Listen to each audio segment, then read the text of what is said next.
Hello' student, এই ভিডিঅ'টো matric final 2026 বৰ্ষৰ ছায়েন্স পৰীক্ষা অৰ্থাৎ বিজ্ঞান পৰীক্ষাৰ আগত এটি ইম্পৰ্টেণ্ট ভিডিঅ' কাৰণ এই ভিডিঅ'ত আমি আলোচনা কৰিম ৰাসায়নিক বিজ্ঞানৰ প্ৰথম 5টা চেপ্টাৰ ৰাসায়নিক বিক্ৰিয়া সমীকৰণ এচিড ক্ষাৰক আৰু লৱণ ধাতু অধাতু কাৰ্বন আৰু তাৰ যৌগ মৌলৰ পৰ্যায়বৃত্ত শ্ৰেণী বিভাজন। এই চেপ্টাৰটিৰ পৰা MCQs কোৱা বা লং কুৱেশ্যন 2, 3, 4 মাৰ্কছৰ কুৱেশ্যনসমূহ আলোচনা কৰিম। এই কুৱেশ্যনবিলাক এবাৰ ভালকৈ চাই যাব, ইয়াৰ পৰা কমন পোৱাটো কিন্তু 100% নিশ্চিত। ভিডিঅ'টো শেষলৈকে চাবা। প্ৰথমবাৰৰ বাবে চেনেললৈ আহিলে চেনেলটো ছাবস্ক্ৰাইব কৰি ল'বা। ফাৰ্ষ্টত আমি প্ৰশ্নাৱলীলৈ গুচি যাওঁ। প্ৰশ্নাৱলীত ফাৰ্ষ্টৰ এই কুৱেশ্যনটো চাই যাবা। বায়ুত হাইলাইট কৰা আছে, বায়ুৰ দহনৰ আগত মেগনেছিয়ামৰ ফিতা এডাল পৰিষ্কাৰ কৰি ল'ব লাগে কিয়? তাৰপিছত তলৰ ৰাসায়নিক বিক্ৰিয়াবোৰৰ বাবে সন্তুলিত সমীকৰণ লিখা। যিকোনো এটাৰ বিষয়ে আহিবই। হাইড্ৰজেন ক্লৰিন, হাইড্ৰজেন ক্লৰাইড, ইয়াত সমীকৰণ দিয়া আছে, এবাৰ চাই যোৱা। তাৰপিছত barium chloride, aluminium sulphate, barium sulphate, aluminium chloride, sodium পানী, সোডিয়াম হাইড্ৰক্সাইড, হাইড্ৰজেন, এইকেইটাৰ যি সমীকৰণ, এই সমীকৰণকেইটা ভালকৈ চাই যাবা, ইয়াৰ পৰা কমন পৰিবই। তাৰপিছত 3 নম্বৰত চোৱা, তলৰ বিক্ৰিয়াবোৰৰ বাবে অৱস্থা চিহ্ন আৰু একোটা সন্তুলিত ৰাসায়নিক সমীকৰণ লিখা।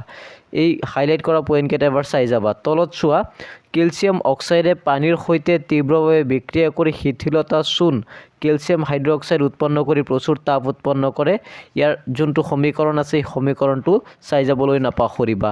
তাৰপিছত এইপিনে হাইলাইট কৰা আছে, তাত পুৰা চূণ কাক বোলে এইবিলাক চাই যোৱা।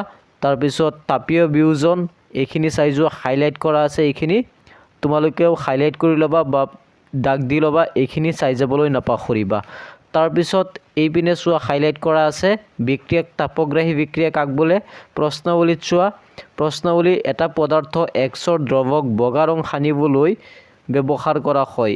1 আৰু 2 এই দুটা চাই যাবা। Xৰ নাম আৰু সংকেত দিয়া আছে, আনচাৰ দিয়া আছে। পানীৰ সৈতে Xৰ এটা বিক্ৰিয়া ইয়াত দিয়া আছে। এইপিনে হাইলাইট কৰা আছে, পানীত অদ্ৰব্য এটা বগা পদাৰ্থ গঠন হোৱা দেখা যাব। এই অদ্ৰব্য পদাৰ্থক অধক্ষেপণ বোলে। তাৰপিছত অধক্ষেপণত উৎপন্ন হোৱা বিক্ৰিয়াক অধক্ষেপণ বিক্ৰিয়া বুলি কোৱা হয়। এইপিনে প্ৰশ্নাৱলীত লুৰ গজাল এটা ডুবাই ৰাখিলে কপাৰ ছালফেট দ্ৰৱ এটা ৰঙৰ পৰিৱৰ্তন ঘটে কিয়?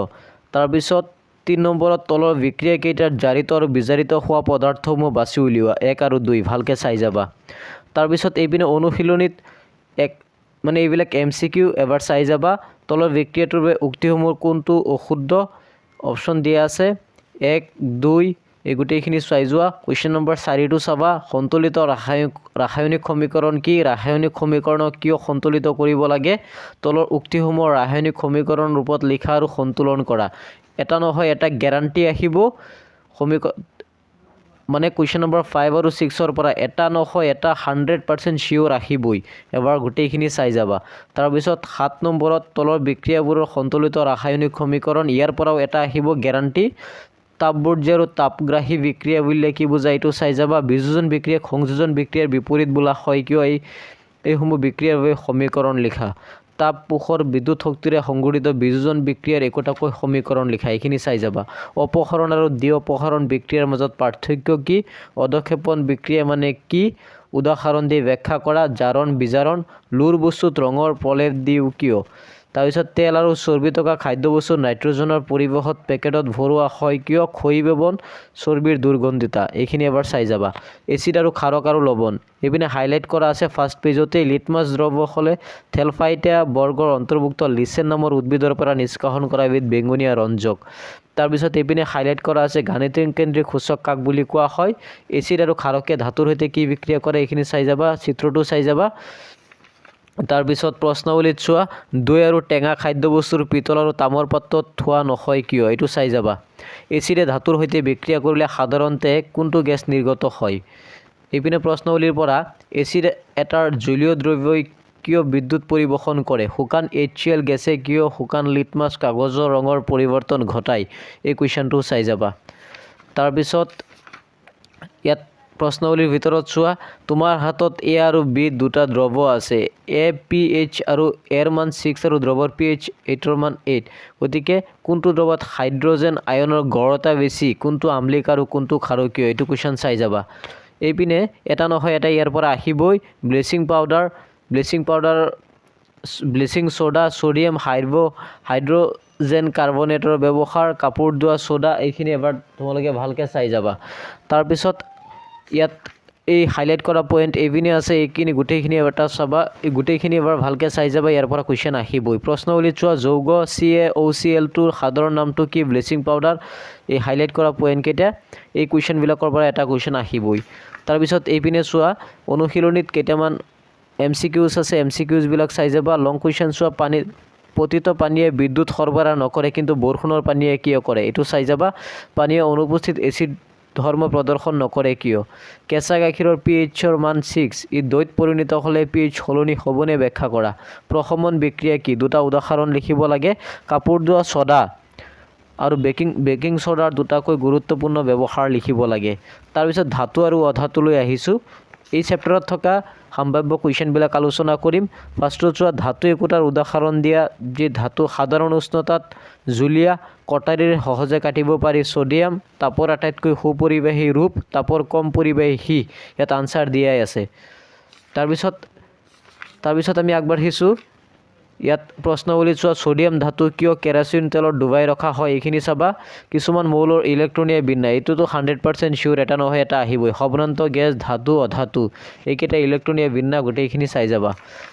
তাৰপিছত প্ৰশ্নৱলীত চোৱা, ছ'ডিয়াম, অক্সিজেন আৰু মেগনেছিয়ামৰ ইলেক্ট্ৰনিক বিন্দু গঠন, ইলেক্ট্ৰন স্থানান্তৰৰ জৰিয়তে Na2O আৰু MgOৰ গঠন সম্পৰ্কে লিখা। আয়নীয় যৌগৰ গলনাংক কিয় বেছি?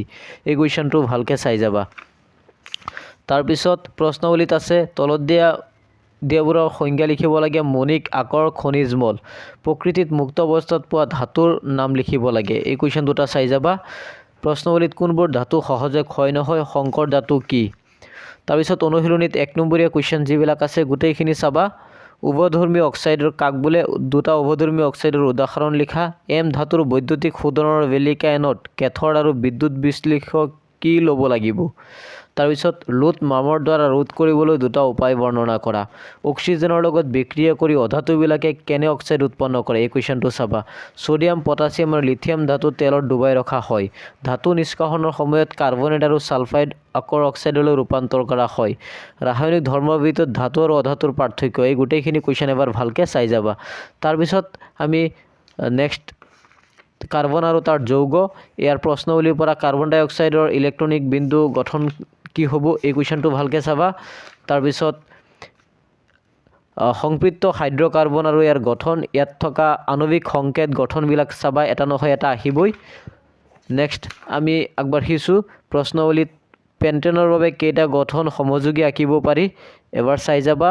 চাইক্লোপেণ্টেনৰ সংকেত আৰু ইলেক্ট্ৰনীয় বিন্দু গঠন লিখা, এইটো চাই যাবা। তলৰ যৌগবিলাক গঠন আঁকি দেখুওৱা, এইবিলাক এবাৰ চাবলৈ নাপাহৰিবা। তলৰ যৌগবিলাকৰ নাম, এইবিলাক চাই যাবা। তাৰপিছত আকৌ প্ৰশ্নৱলীলৈ গুচি যাওঁ। আকৌ প্ৰশ্নৱলীবিলাকৰ ভিতৰত জাৰক দ্ৰব্য কি? এই কুৱেশ্যনটো চাবা। এইপিনে অনুশীলনীৰ পৰা এটা নহয় এটা MCQ আহিবই। প্ৰশ্নৱলী চোৱা, অপমাৰ্জক ব্যৱহাৰ কৰি পানী গঠন হয় নহয় ক'ব পাৰিবানে? অনুশীলনীৰ MCQবিলাক চাই যাবা। সমগুণীয় শ্ৰেণী কাক বোলে? উদাহৰণ দিয়ে বুজাই লিখা, এইটো লিখিবা। কঠিন পানীত চাবোন ব্যৱহাৰ কৰিলে গেট কিদৰে সৃষ্টি কৰিব পাৰি? এইটো ব্যাখ্যা কৰিবা। তাৰপিছত হাইড্ৰজেনেশ্যন মানে কি? ইয়াৰ ঔদ্যোগিক প্ৰয়োগ। তলৰ কোনবিলাক হাইড্ৰ'কাৰ্বনে যোগাত্মক বিক্ৰিয়া দেখুওৱা? এই কুৱেশ্যনটো চাবা। চাবোনৰ মালি আঁতৰোৱা প্ৰক্ৰিয়া ব্যাখ্যা কৰিব লাগে। তাৰপিছত মৌলৰ পৰ্যায়বৃত্ত তালিকা, ইয়াৰ পৰা কুৱেশ্যন চাবা। 2 নম্বৰ প্ৰশ্নৱলীত চোৱা, ডব্ৰেইনাৰৰ শ্ৰেণীবিভাজনৰ সীমাবদ্ধতা কি কি আছিল? তাৰপিছত নিউলেণ্ডছৰ অষ্টক সূত্ৰৰ সীমাবদ্ধতাসমূহ কি আছিল? তাৰপিছত গেলিয়ামৰ উপৰিও আন কেইটা মৌলৰ বাবে মৌলকেইটা আৱিষ্কাৰ হোৱাৰ পূৰ্বে মেণ্ডেলিভে তেওঁৰ তালিকাত ঠাই ৰাখি থৈ গৈছিল যিকোনো দুটা। তাৰপিছত সভ্ৰান্ত গেছবোৰৰ এটা সুকীয়া বৰ্গত কিয় স্থান দিয়া হয়? এই কুৱেশ্যনটো চাবা। নেক্সট আমি প্ৰশ্নৱলীত চোৱা। সেই প্ৰশ্নৱলীত আধুনিক পৰ্যায়বৃত্ত তালিকাই মেণ্ডেলিভৰ পৰ্যায়বৃত্তি তালিকাত থকা আসোঁৱাহসমূহ কিদৰে দূৰ কৰিছিল? এই কুৱেশ্যনটো চাবা। 3 নম্বৰত আছে, বহিৰতম কক্ষত এটাকৈ ইলেক্ট্ৰন থকা 3টা মৌল। বহিৰতম কক্ষত 2টাকৈ ইলেক্ট্ৰন থকা মৌলৰ নাম। তাৰপিছত পৰিপূৰ্ণ বহিৰতম কক্ষ থকা 3টা মৌল। আধুনিক পৰ্যায়বৃত্ত তালিকাত থকা প্ৰথম 10টা মৌলৰ ভিতৰত কোনকেইটা ধাতু? এই কুৱেশ্যনটো চাবা।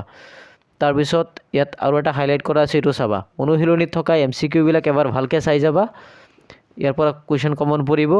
পৰমাণু এটাৰ ইলেক্ট্ৰনীয় বিন্যাস আধুনিক পৰ্যায়বৃত্ত তালিকাত তাৰ স্থানৰ সৈতে কিদৰে জড়িত হৈ আছে এই কুৱেশ্যনটো চাবা। তাৰপিছত আৰু এটা কুৱেশ্যন আছে মেণ্ডেলিভৰ পৰ্যায়বৃত্ত তালিকা আৰু আধুনিক পৰ্যায়বৃত্ত তালিকাৰ মৌলৰ শ্ৰেণী বিভাজন তুলনা কৰিব লাগে। গতিকে মই যিকেইটা কুৱেশ্যন ইয়াত দিছোঁ এই কুৱেশ্যনখিনি পঢ়ি যাবলৈ নাপাহৰিবা। ইয়াৰ পৰা যদি তোমালোকে পঢ়ি যোৱা তেন্তে নিশ্চয় তোমালোকৰ ৰাসায়নিক বিজ্ঞানত যি 30 মাৰ্কছ আহিব সেই 30 মাৰ্কছ তোমালোকে নিশ্চিতভাৱে পাবা।